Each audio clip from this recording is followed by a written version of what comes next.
Listen, if there's anything that I know, it's that you've probably, like me, had lots of time to think about some of life's crazy questions, like how many licks does it take to get to a Tootsie Pop center of a Tootsie Roll, right?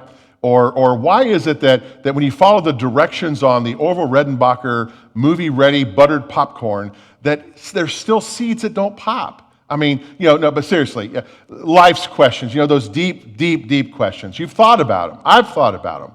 And today I want us to think about a huge question that we would ask. And as we're coming into a new series called 30 Days, that question is, in the next 30 days, what will you do to live your life differently? If you could live your life differently over the next 30 days, what would it look like? What would you become? And what would your priorities be? And thinking about that, just so that our questions could be all over the place, I want to kind of hint a little bit, and I'm not that I'm trying to manipulate your thinking, but I've thought this through too. And I'm going to throw out over the next 4 weeks what I think those questions are about how we would live our lives over the next 30 days and how our life can make a difference. That first thing that I think is passion. Passion is the center of everything, isn't it? And if we had 30 days to really reorient our lives and to live in a certain way, would we not want to begin with living our life passionately? Passion is a driver. Passion is what, creates awesome music. Passion is behind literature. Passion is what makes great movies. Passion is what spurs athletes to move on, to really make a difference. Passion is what's driving the scientists to find a cure for COVID-19. Passion is really where it all begins. The creative force behind everything. Passion is what makes the impossible possible. Passion is also what makes the ordinary become extraordinary. So passion is the key. In John 10:10, Jesus said something very significant. And I think it's kind of a springboard off of where I want us to go today. Listen to what Jesus said in John 10:10. He said, I came that they may have life. So Jesus came that you could have life and to have it in abundance. So he doesn't say that I came so that you could have a wee little bit of life. He says, I came that you could have abundance to the full until it overflows. Now think about that. Jesus came to give us life and in abundance so that it overflows. And the question is, do you believe that? I hope you believe that. But you know what? If we believe that, then why are so many of us struggling with passion in life right now? Why are so many feeling like that we can't live our life to the fullest and that life is just something to be endured? And that's the challenge that's before us. Have you ever had a birthday party and somebody brought you helium balloons? I don't think we can do that anymore with helium. But remember those helium balloons? I think they stopped developing helium because guys like me and you too, well, we kind of, inhale that and change our voices and probably burn a few brain cells with it too. But when you had those helium balloons and one would get away, what would happen? It would float to the top of your ceiling. And especially as we began to live in homes with like cathedral ceilings and things like that, they would be out of reach and we couldn't get to them. But what we always knew was we didn't have to worry because we knew that the next day that we woke up, that somehow that helium would find a way to fizz out of that balloon. And that what was out of reach then would slowly come down into life.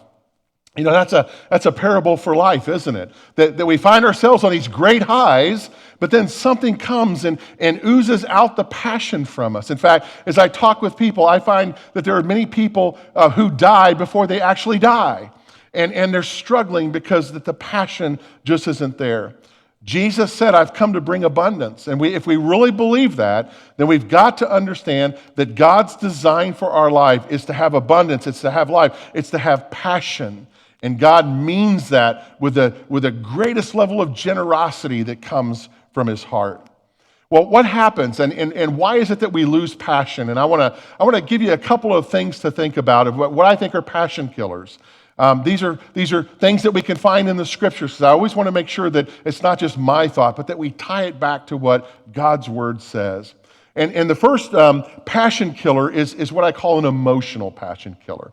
And that emotional passion killer is a cloudy purpose or not being able to know your purpose in life, okay? So our life has to have a purpose. Your life has a purpose. And hopefully you know what that purpose is. But when you find yourself not understanding the purpose, or when circumstances of life begin to cave in on you and it clouds your ability to see your purpose, then all of a sudden that emotional quotient is coming in and it will rightfully kill your passion. You know, having a purpose in life is the difference every morning in waking up and saying, "Good morning, Lord," versus "Good Lord, it's morning." I mean, it's a huge difference that we see. When you forget and you don't know God's purpose and passion for your life, you drift. And you kind of live a life of apathy, and you kind of live a life of lethargy. You just drift along. That's not what God wants. Listen, I've had seasons in my life when I've lived that way, when lethargy and drifting came in, and I realized that I needed to rediscover my passion. I needed to rediscover my purpose. And I believe that many of us are going through that possibly right now. But listen to what the prophet Isaiah said. Isaiah said, "I've labored to no purpose at all, and I've spent my strength in vain for nothing." So even this great prophet of God struggled with this. But Isaiah says that something great would come, and he prophesied for that, even though he had the shortcomings of his passion leaking out. So passion and purpose go together. You can't have purpose without passion. You can't have passion without purpose. And these are the big things that we see. The more you understand God's purpose for your life, the greater the passion will be as you move forward with life.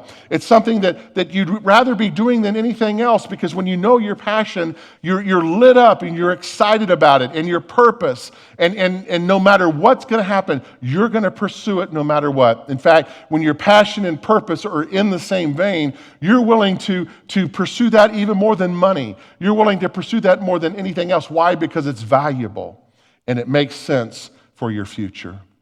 Here's the second killer of passion, and it's what I call relational passion killers. Relational passion killers are hurts that are left unresolved.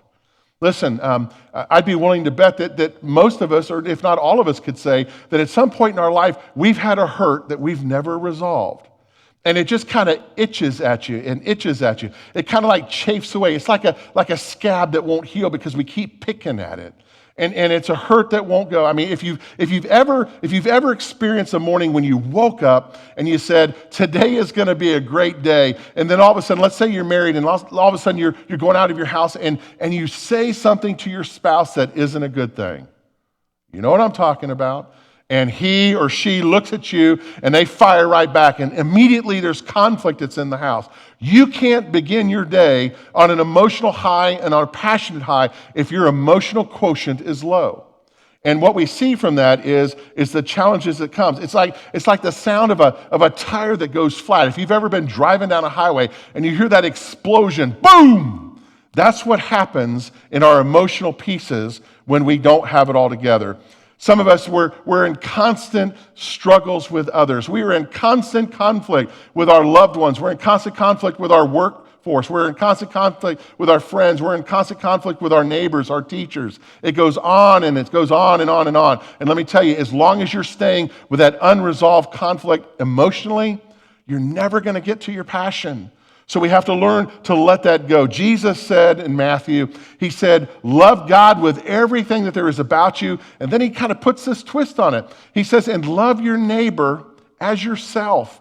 And he talks about the love that comes from that. We've got to recognize that loving God and loving others, they come together. They're not separate. It's one thing. And it's one thing indeed. There's a person called Job, and Job is in the Old Testament.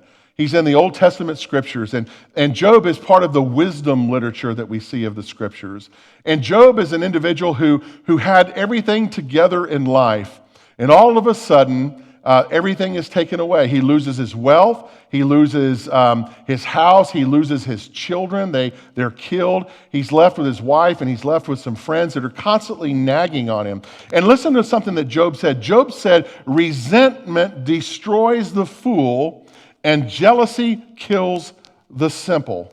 So resentment and jealousy, those are the two words. Those are the two words that are constantly itching and chafing at our relationships. Jealousy and resentment. There they are. Resentment is allowing a prior hurt that's unreconciled, unresolved, to continue to eat at you. That's what resentment is. Resentment means that for whatever reason, you've chosen not to deal with it. You've chosen either to avoid the conflict, you didn't want to hurt somebody's feelings, you were afraid that they'd take you off Facebook or they wouldn't talk to you or this, and you just kind of stuff it, but it just constantly eats at you. And let me tell you why I know it eats at you, because it's something you're constantly thinking about. And when you see that person or you think about that person, you immediately go back to what that wound or that hurt is, because it's unreconciled, it's unresolved. And the challenge of it is it's been in the past. Now here's the scary part about it. Sometimes, if not in most instances, the person you're mad at doesn't even know you're mad at them. Maybe they've forgotten what happened, or maybe they thought it had been dealt with, but you haven't, and you're holding on to it. And Job continues to write that when you do that, you're only hurting yourself with your own anger. Have you ever hurt yourself with your own anger? I mean, I know what it's like to get angry at others, but have you hurt yourself? Yeah, you have. And Job says we have to watch that. We have to watch. So if you're going to keep your relationships healthy, you have to make sure that you're dealing with an unresolved conflict. You have to have the courage. You have to have the spiritual chops to be able to deal with it and to be able to move forward. Because until you let that go, great things can't happen. So what happens if the person that you're in conflict with, what happens if they won't let it go? What happens if they won't deal with it? What happens if they've died? And you can't do that. Folks, that's where forgiveness comes in. And forgiveness is probably the greatest gift that God has given us outside of our salvation, but it's also what I would say is the most misunderstood thing that can happen. You see, a lot of us think that if I'm going to forgive somebody, it means that I'm going to wimp out. It means I'm going to sell out, and I'm going to say what they did was right, and even though they harmed me, that, hey, I'm going to let it go because, that's what forgiveness does. But yet then we end up giving cheap grace because we don't forgive.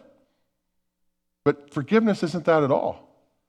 Forgiveness is a gift for the offended, not the offender. Did you hear that? Forgiveness is a gift for the offended, not the offender. Because when the offended forgives the offender, the offended, the person who's been harmed, says, I'm now trusting to let this go to God. I'm no longer going to let this, take my passion out of life. I'm no longer going to let it rule my life. I'm no longer going to let it maneuver and rule over me. So forgiveness means saying, God, I've been holding on to this for so long, but I'm tired of it, and I'm just going to give it to you now. And it's like transferring what it is you're holding on to out of your hands into the hands of God, and you're just saying, God, I'm going to let you deal with this. I'm no longer going to let this destroy me. I'm no longer going to let this to deflate me. I'm no longer going to let this to ruin me, but by transferring this into your hands, God, it's going to renew my passion. It's going to make me the better person. You see, some of the hardest words that we can say, there's a couple of these. The two hardest words that we can say is, I'm sorry. And the three hardest words that we find ourselves that we say is, I forgive you. Because we're not reading it right. We're not understanding it right. Jesus said that something is important here, because when we forgive, we're acknowledging what God has already done for us. When Jesus took the nails on the cross, when he took the spear in the side, when he gave up his breath, when the temple curtain was torn, it was at that moment right then and there that our need for forgiveness was resolved. Jesus paid it all, and he paid it all at the price. And he said, because I've forgiven you, it's time for you now to forgive others. And we're called to do that. So that's the emotional piece. Now, there's two spiritual passion killers. The first one is a life left unexamined, and the second one is a faith that's not shared. So let me talk about a life left unexamined. This is the first spiritual passion killer. Throughout the world, we've had these great philosophers. Socrates, do you remember back when you might have read some Socrates? Don't know if we teach Socrates anymore, but when I grew up, we did. But Socrates was a great philosopher of the ancient world. He said an unexamined life is not worth living. And he says it's not worth living. So basically, if we're not willing to examine our life, then we really don't have to. There's no life to live. Now, long before Socrates came up with that brilliant statement, The writers of Scripture beat him to the punch. And here's what it says in Lamentations. Let us look closely at our ways and examine them, and then return to the Lord. So let us look at our ways, let us examine them, and then let us return to the Lord. It's a good practice regularly in your life to hit the pause button, to step back, and to examine who you are as a person. Listen, none of us bat 1,000, okay? None of us hit it out of the park all the time. In fact, we all struggle, don't we? And that's why it's so important for us to hit the pause button, to evaluate our life, to step back, and then to look back up at God. You see, when we do that, a couple things happen, and this is what's really important. When you take a step back and you review your life and you look at it, you're giving God, or God's now taking the opportunity to look inward into your life. But it can't just stop there. You've got to open your eyes. You've got to open your ears. You've got to open your heart, because God is going to speak a truth into this. And God is going to say, here is something that you have left unreconciled in your life that you have got to deal with, because that thing there is called sin. And you've got to deal with it.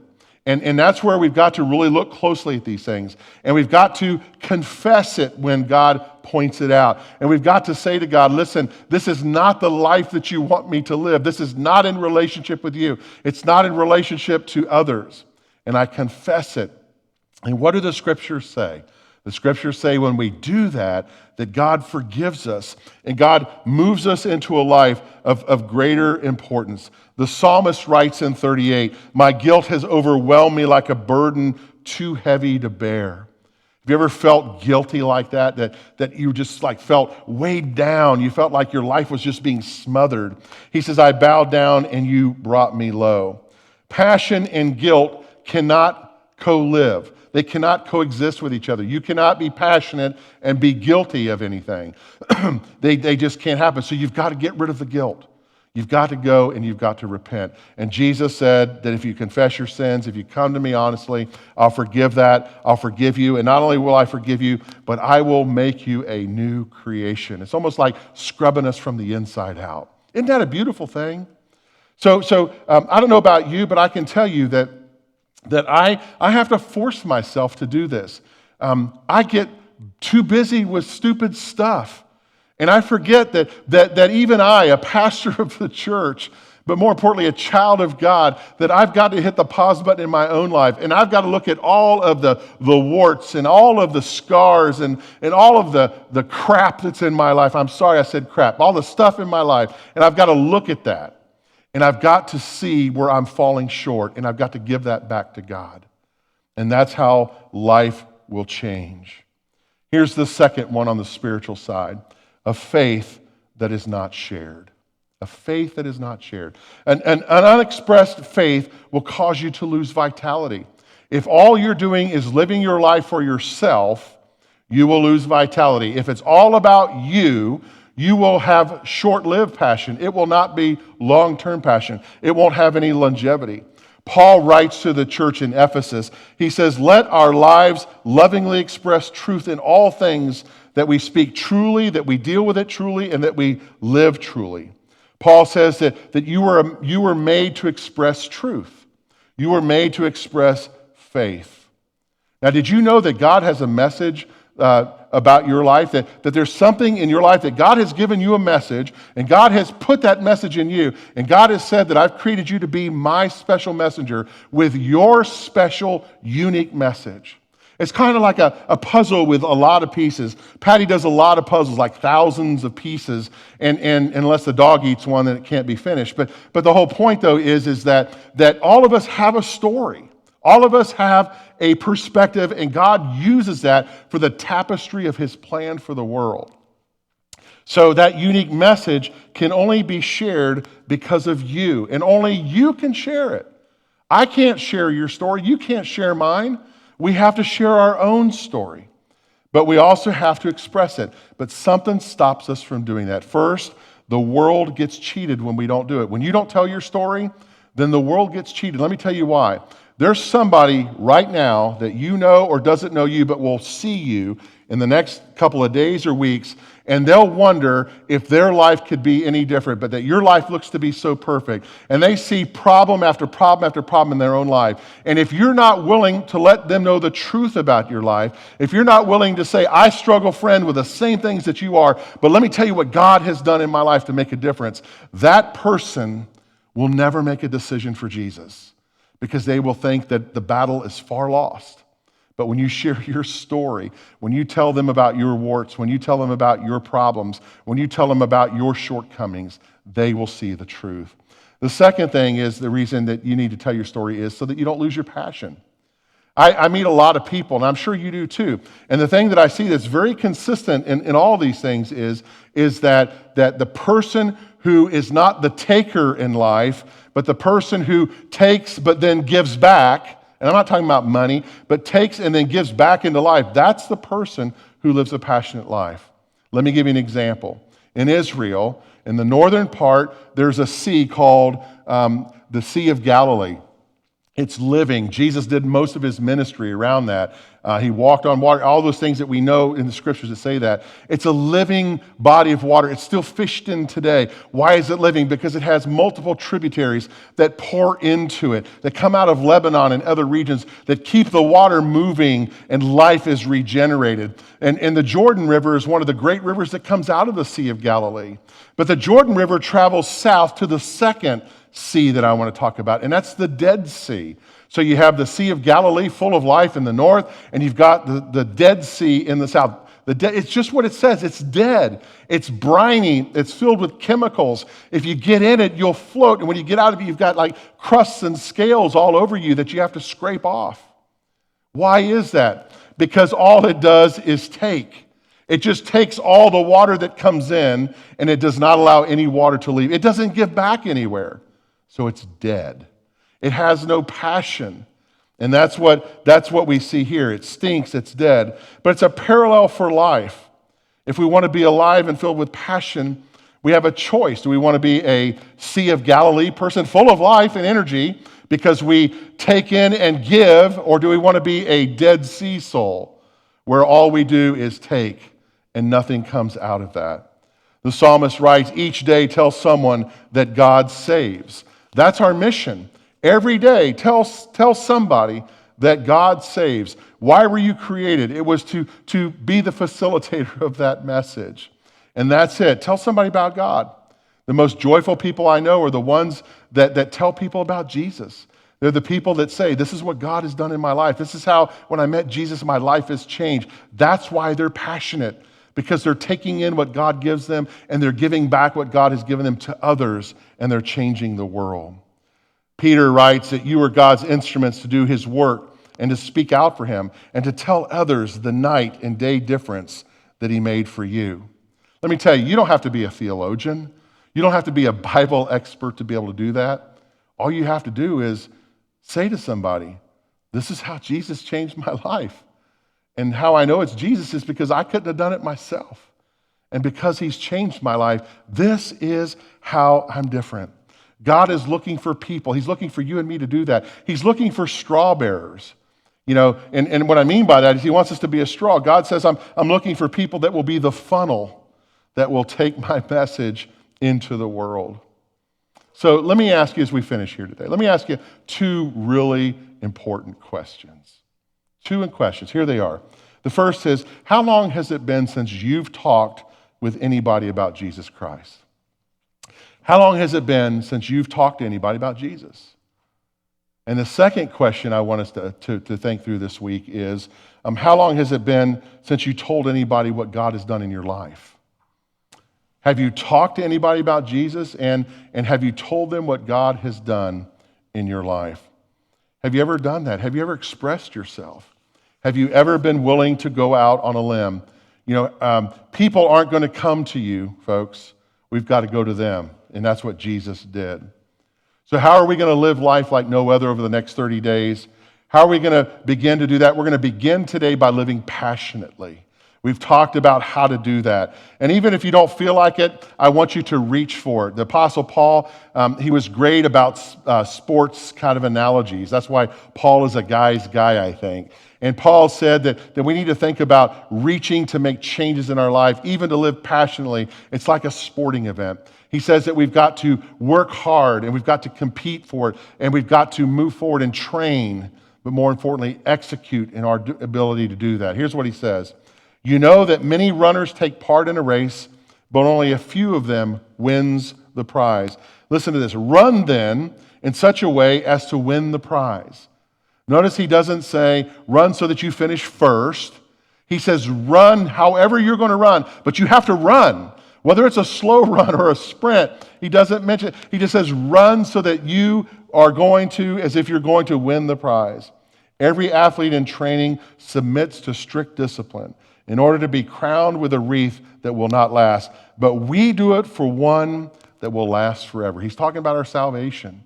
He's talking about our salvation. That's why I run straight for the finishing line, Paul says. That's why I'm like a boxer who doesn't waste his punches. I harden my body with blows, and I bring it under complete control to keep myself from being disqualified after having called others to the contest. You see what Paul is saying? He's saying you got to get in the game. He says that you got to pursue passion. Even when you don't want to train, you got to train for it. Even when you don't want to execute for it, you've got to execute for it. Why? Because it's that important. So if you're having a bad day, if you're lethargic, if you're not sure what life is, get off the couch, be passionate, get your purpose, and move forward with Christ. Why? Because in the next 30 days, God will make a difference. Why? Because you're going to begin to live passionately.